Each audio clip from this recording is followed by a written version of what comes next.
So, what is the point? What is the point of us being here, of having this physical, earthly experience as spiritual beings?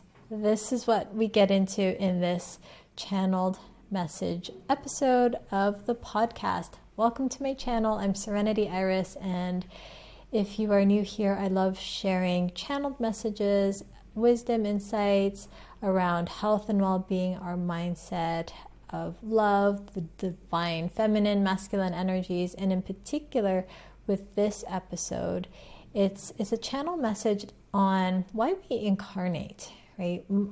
Many of us are on the path of our awakening journeys, and there's a lot of healing that happens. So why are we having this physical experience? What can we do to encourage our children? We get into how to navigate emotions, and then at the end we have a little chat about what the actual channeling process has been like. So this is part of a mini series where I'm sharing practice sessions that I have with my good friend, where we get together and ask and answer each other's questions, and sometimes like collective questions like we're sharing in this podcast episode.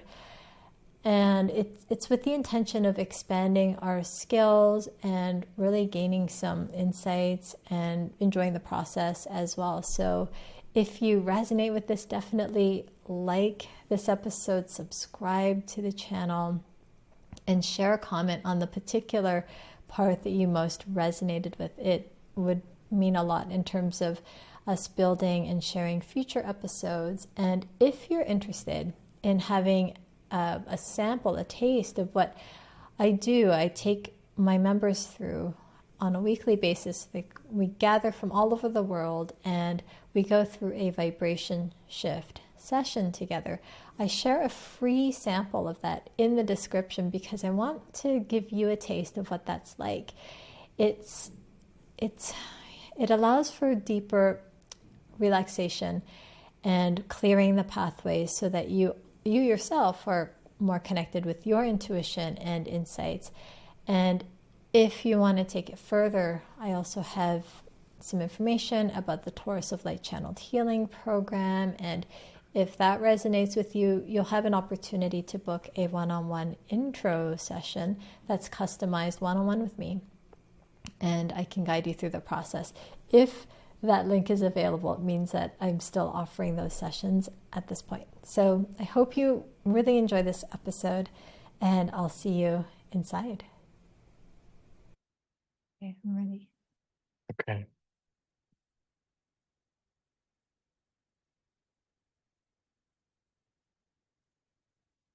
So Serenity, when we're in spirit form completely,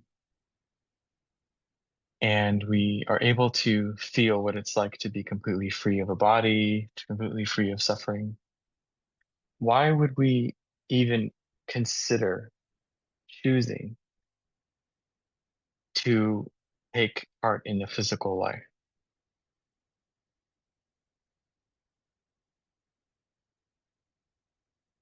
This is a juicy question. There is so much to experience on the physical plane on Earth. It's a realm that is coveted. It's quite special to be able to be here.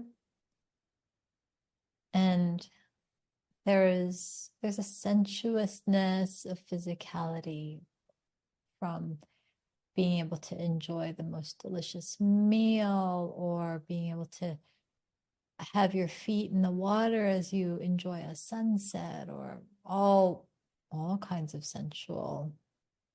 sensory experiences. And to remember who you are as well while you are in your physicality is such a gift. Now, for some souls, many souls, they come in and there is a bit of a process of forgetting or not being as connected with that knowing. But pretty soon, most souls come back around to that. They have glimpses, they have these nudges along the way, and some souls are fully aware of this from an early age, and sometimes because of conditioning and societal experiences, cultures, it's very connected to the physicality and not so much the spiritual self, although that's quickly shifting. So it's a beautiful opportunity and experience. So that is why there's so many souls here.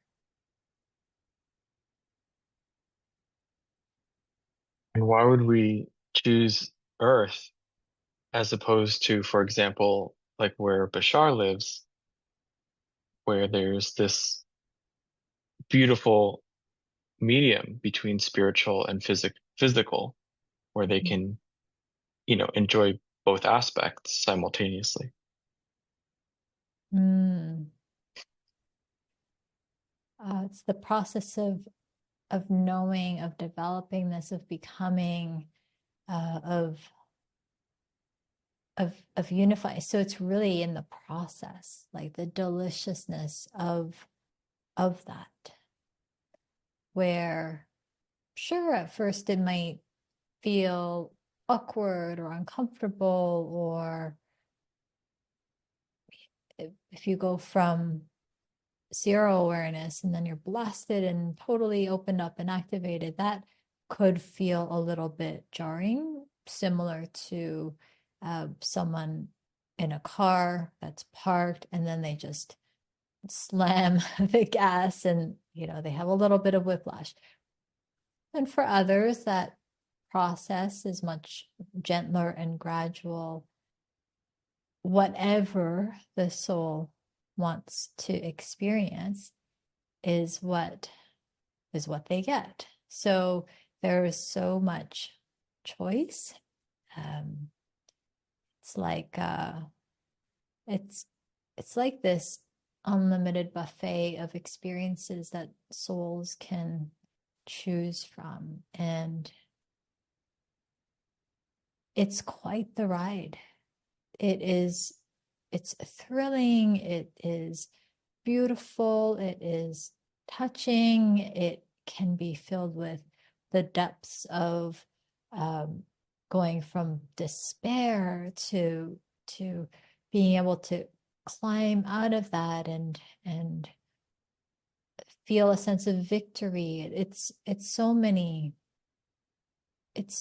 different experiences that are available here. So souls will choose generally what kind of an experience they want to have here. And it's really in whatever they choose. Does this make sense to you? Mm-hmm. It does. And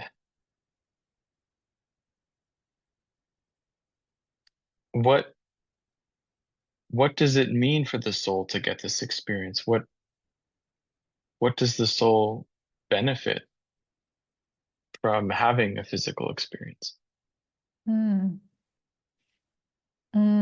There's a depth and a richness that is achieved. It's like it's not exactly like this, but we would liken it to reading about a topic from a book and conceptually understanding something. And you can read any book on any topic, and conceptually you would understand this. So you might read about the experience of riding a bicycle, but it's a very different experience to get on the bike, understand what it feels like to balance or not, and to fall down and to try again and to pedal. And then when you get that balance going and you're propelling yourself forward and you feel the air and the wind through your hair and just the delight of that movement, that's difficult to capture from just reading about it. And so the physicality, and it's not that it's a lesser than realm, by no means. It just is a different plane of existence that can be experienced when you are in your physicality. And there's a lot of other fun things too. And for those who choose it, this is where the party's at.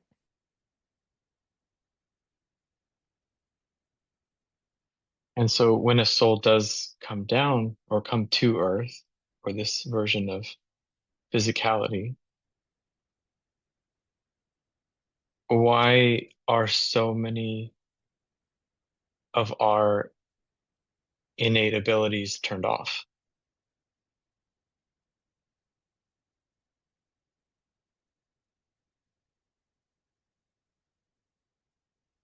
We do not agree that they're turned off.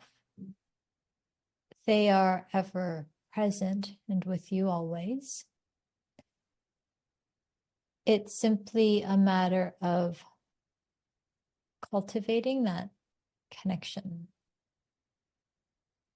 that awareness, that remembrance. And so if a soul chooses an experience where perhaps they're born into a family and an area where there's no talk of the spirit and it's very much in the physical senses, it's not that those aspects are not there. They are there. But similar to when a baby is born, they have the ability to learn any language if it is around them. And then what happens is that certain sounds that are not a part of the mother tongue language, the language that has been surrounding them, it's like they just atrophy. They don't really get used. So when that child grows up to become an adult, those sounds are still possible to make, but are a bit harder to access and may require some practice and some guidance and coaching potentially. So it's similar to that. So you all have these abilities, and it's just a matter of how regularly practiced are you. And the great thing about this is a little bit different from the language sounds and the tones that may feel harder to access. These are much easier to access than most people are even aware of. So it's usually a simple matter of curiosity, interest, attention, and some healthy guidance.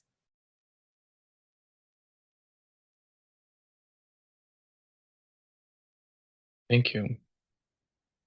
And speaking of that, there are so many children born now, right? And ever increasing that are born with more of their basically remembering, right? Remembering what they can do more That's right. so than other generations, right? So what's a great way to what can we do to support them in nurturing that so that it does not atrophy? Mm. simply allowing them to be who they are, to delight when there's indications of certain affinities and abilities, to be curious yourself and to learn with them, um, to have fun and practice and engage with them. That would be very loving and supportive. And would it help to have some type of community or, extra family support groups or something like that that would be beneficial You'll find that, culturally?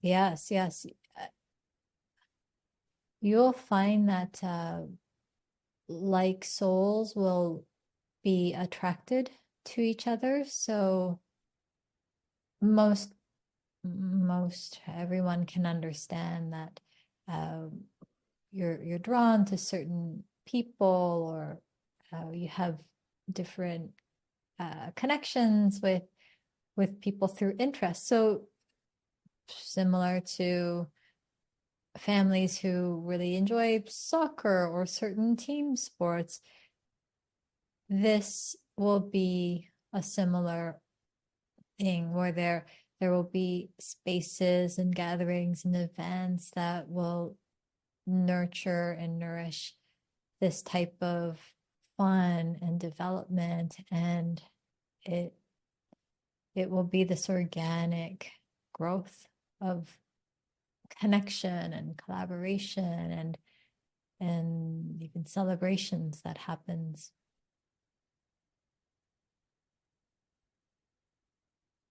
Good. And Oh, and so what we're seeing is similar to, uh, let's take soccer. You can get a soccer ball and join up with a few other people or kids at the park and kick the ball around, all the way to leagues that are organized, the clubs that are organized, to professional level soccer or football, as they say. Similar to that, there can be training grounds or opportunities for even further development, like with any interest, sports, music, languages, and spiritual gifts. and if we look at the adults now that may have, had glimpses of that as children, but have now been kind of so programmed culturally and have not been able to practice their gifts from childhood, what can we share with them to help awaken what they, naturally have? Mhm.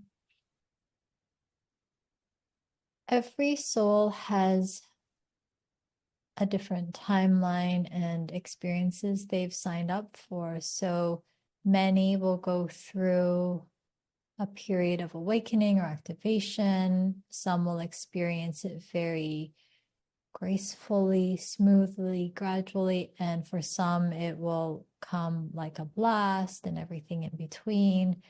And what is the most helpful, supportive thing for the adults who are reconnecting with these abilities is to simply have support.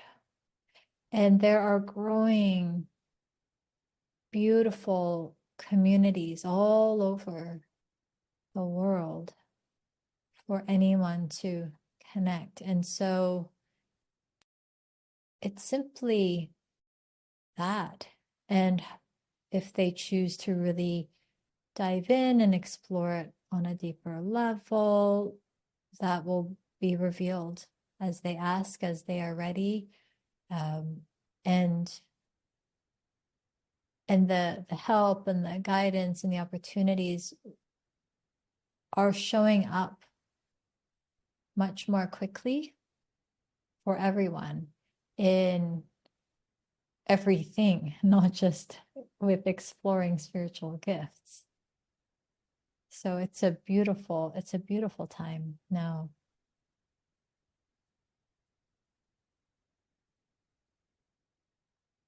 That's good. Thank you. And related to this time that we're in now, is there anything that we need to do collectively to prepare for anything that's coming, to prepare spiritually?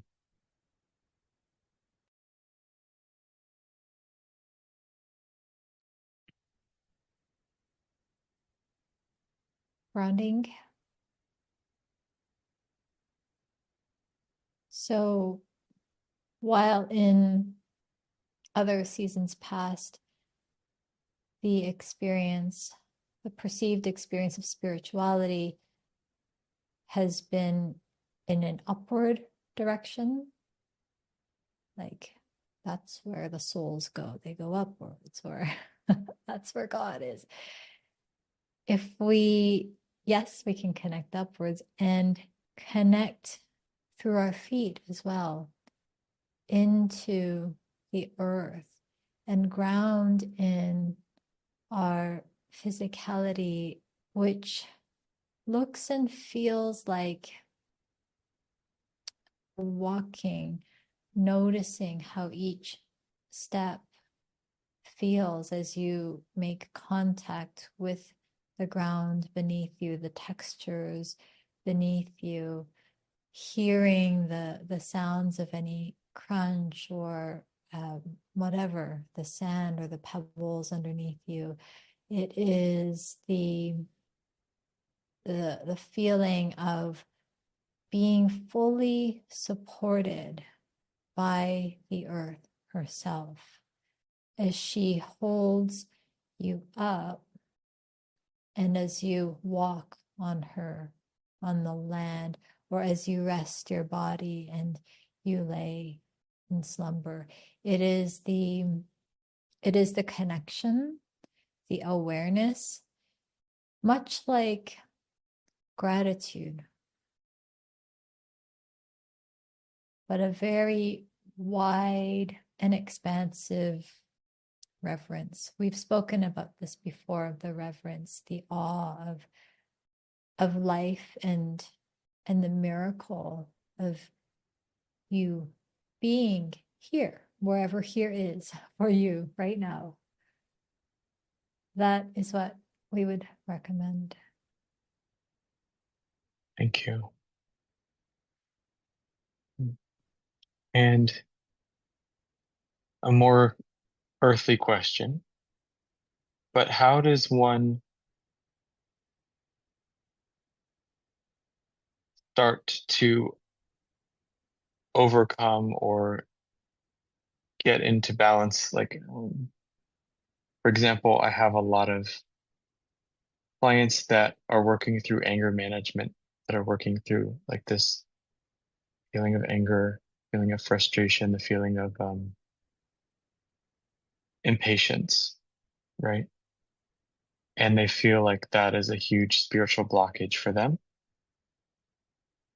So how can they best get through those feelings that, from their perspective, are blocking them from progressing?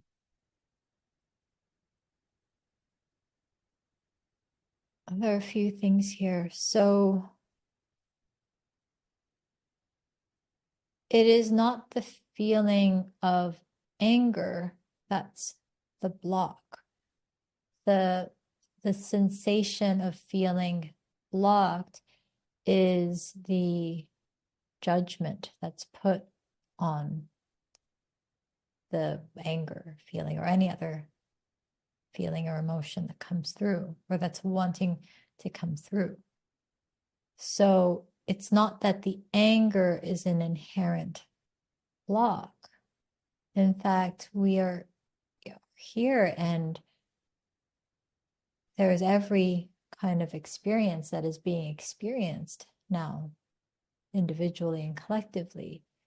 And this is one of the most beautiful things about being here, is that we get to experience this. So if the judgment was set aside, or perhaps gradually softened, so that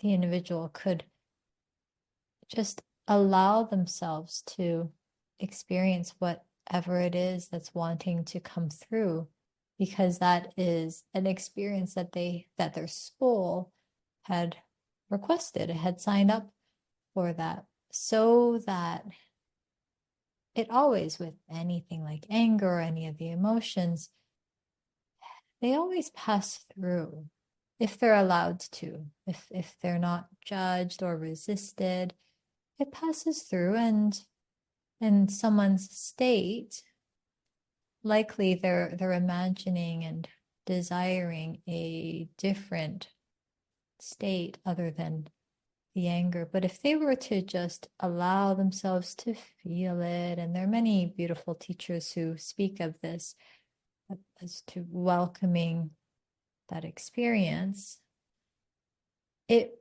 will quickly shift, remarkably quickly shift.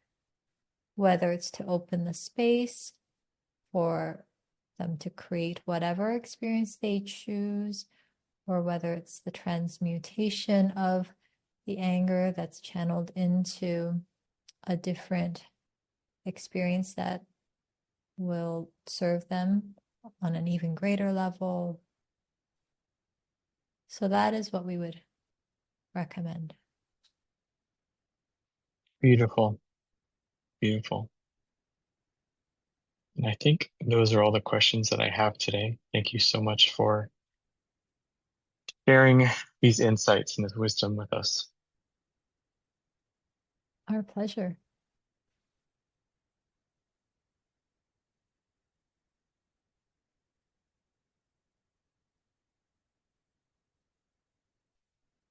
You're a very good question asker. It's great. We have to keep you in good practice, you know. It's good.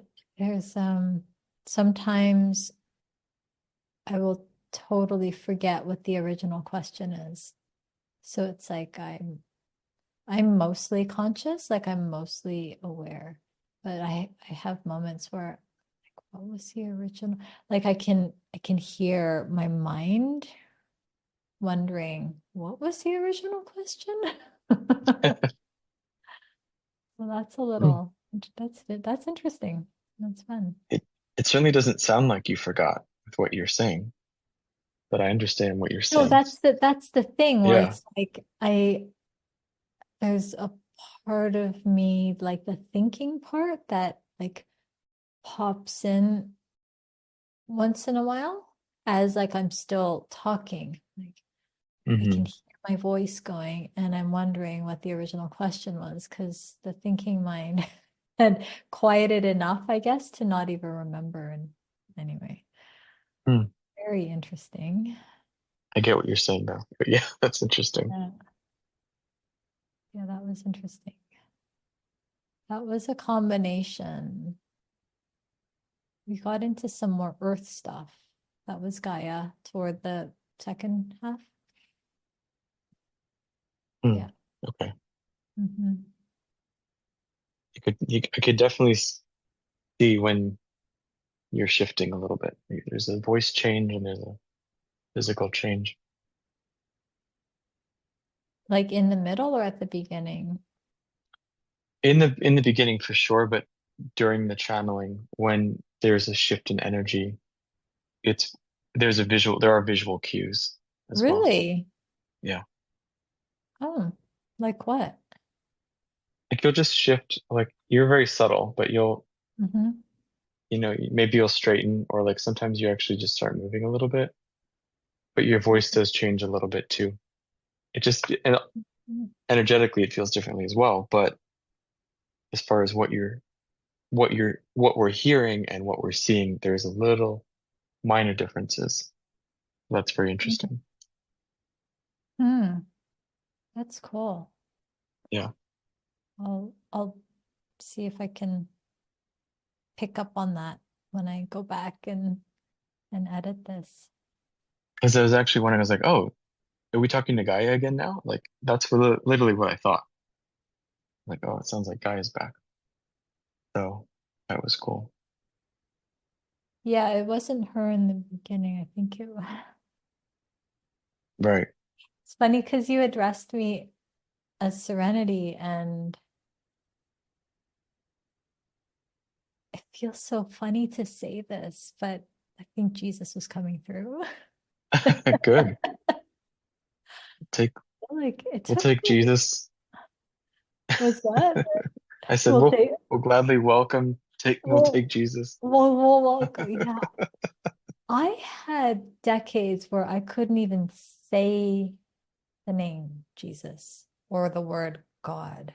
Like I just had I'm so with you. many, so I couldn't even say it. Yeah. And I'm in a much, much different place now. Um, Did you grow up Christian? no, No? no, I grew up nothing. Mm, Yeah, no. no. Yeah, but he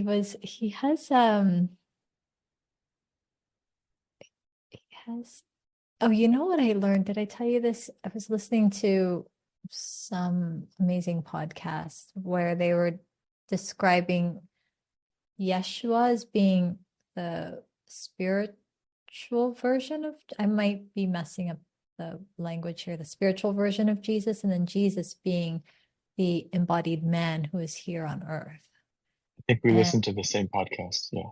oh yeah, I I found that so fascinating. I didn't know that. And so when in my session this past week, when Jesus came through, and he's part of my spiritual team, it was specifically Jesus. So when I forget what was coming through exactly, but just being here and having the experience here on earth, like it it seems very integral to his message and his teachings. Mm, yeah. Yeah, which I'd like to learn more about and explore.